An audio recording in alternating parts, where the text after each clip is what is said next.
I will start with the final version of installing the graphics card.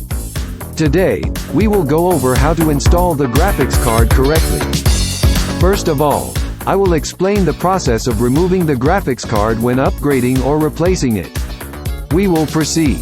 Use a screwdriver to remove the screw on the graphics card connected to the case. Next, be sure to loosen the latch that secures the graphics card so that it does not fall out immediately. If the latch is released, pull it out using 2 lines vertically. When pulling it out vertically, make sure not to get seized. Now, we will tell you how to install a new graphics card in the following order. We will tell you about the basic order.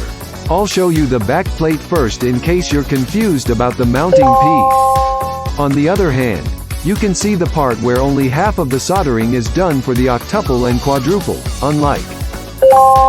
If you look at the picture of the front side, you can see that the upper part is usually made of metal as the graphics.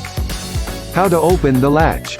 It's simple, but in order for the graphics card to go in well, you have to press it to open it. It looks like a sliding clasp. The slide latch can be pushed open and closed. If you are ready, now you need to mount your graphics card to fit your home. You can use both hands to align it with the. Occasionally, a problem may occur due to an incorrectly installed part, so please check the PCI slot after installati.